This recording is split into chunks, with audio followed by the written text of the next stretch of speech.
What's up guys, Barry Gaming here, back with some more AFK Journey, and today we're going to be going over one of the new Dream Realm bosses if you have the season unlocked. So if you haven't gotten here just yet, be prepared. You are going to have to prepare to fight essentially those bosses, those world bosses we fought before. First the Lone Gaze, the Wolf, and then the other one is the Alpha Bear. And today we're going to show you guys some strategies for the Alpha Bear. However, there's one really important note to know compared to what this boss used to be when he was a world boss. In case you guys did not check it out, if you actually jump on over to the patch notes and you scroll on down, if I can just grab the scroll, come on, just a little further.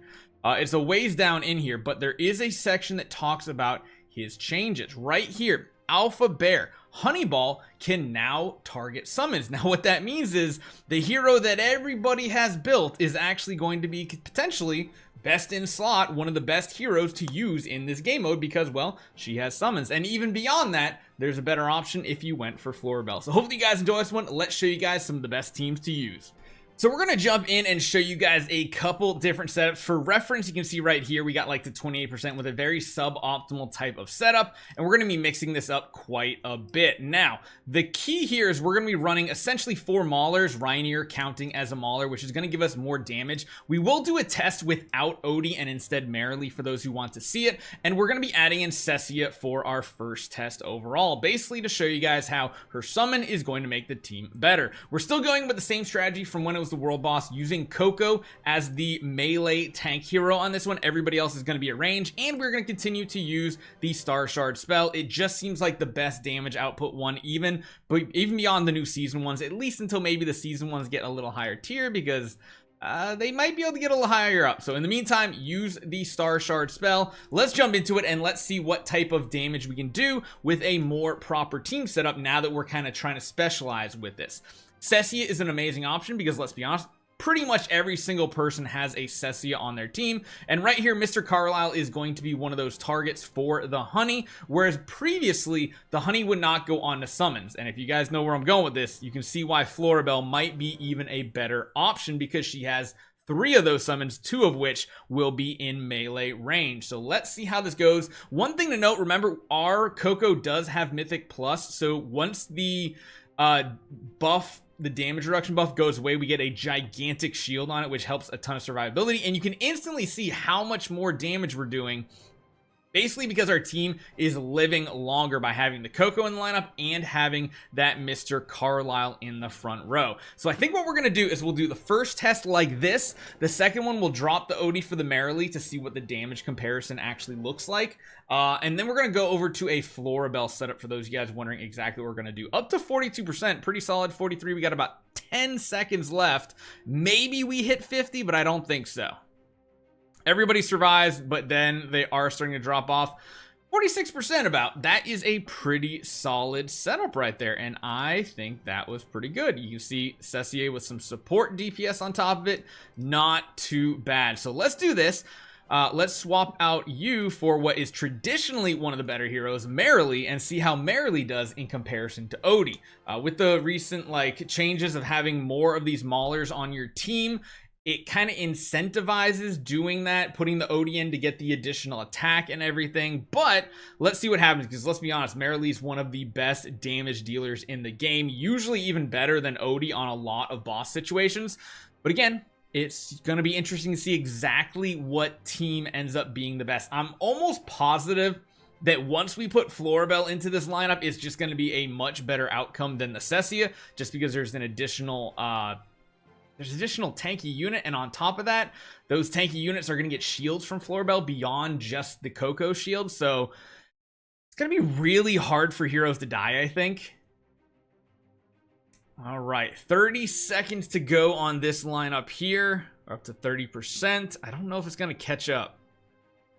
Still feel like Odie is going to be the better option here, and if in this situation, if Marilee's not as good, we're not going to bother using her when we show the Florabelle setup.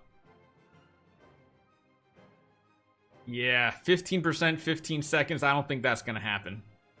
This definitely feels like a much worse attempt. The Cecia and Rainier go down. Yeah, this one just didn't have the power that the Odie had. Granted, there might be some RNG going on here and everything, but going to 39% from the previous record of 45, is a bit of a hike. So what we're going to do is we're going to run Odie, and we are going to run Florabelle. Florabelle, again, has one extra melee summon, and then she also has her range summon as well. This should be our highest damage output setup, barring RNG, of course. So let's see what happens here. I'm optimistic that this is going to do very well, let alone usually Florabelle does more damage than Cecia in general. Like, literally, there's only one thing Cecia does a lot of times better than Florabelle, and that's she has a little bit better CC on the first ult. Every subsequent ult, it's actually better, in my opinion, to have the Florabelle use the ultimate if the melee units are alive.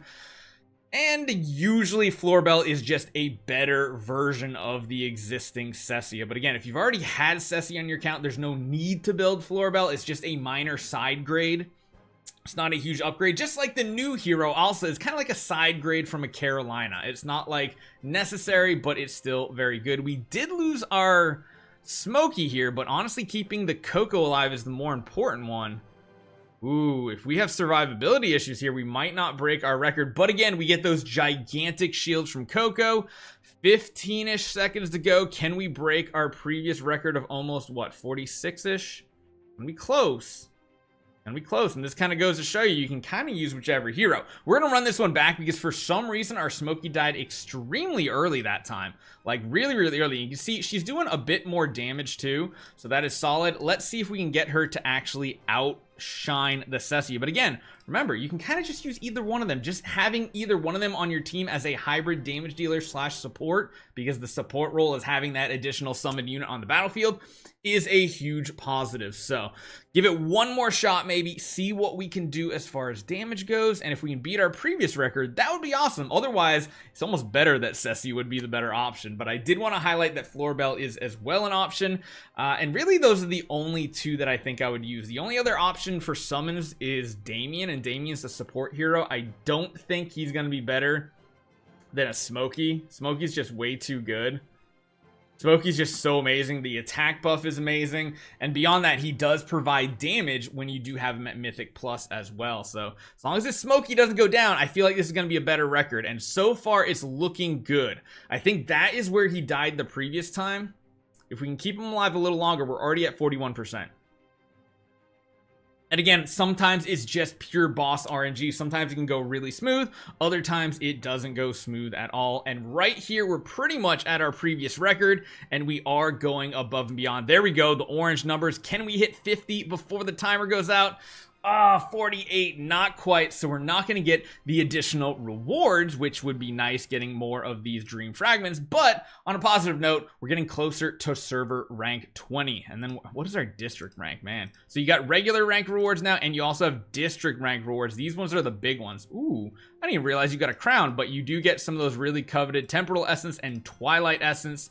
And yeah, probably district ranking's bad. Yeah, we're 82nd. We got a lot of whales in our close to servers that are in our district, but that's pretty much what I want to show you guys. So hopefully it helps you guys out. Maybe it gets your team score better. We'll have to see what other bosses come in. We'll do another guide for Lone Gaze when it does come back. I just didn't have time with all the other videos I made yesterday, but we'll get you a guide on that as well. Hopefully you guys enjoy this one. I'll see you guys next time.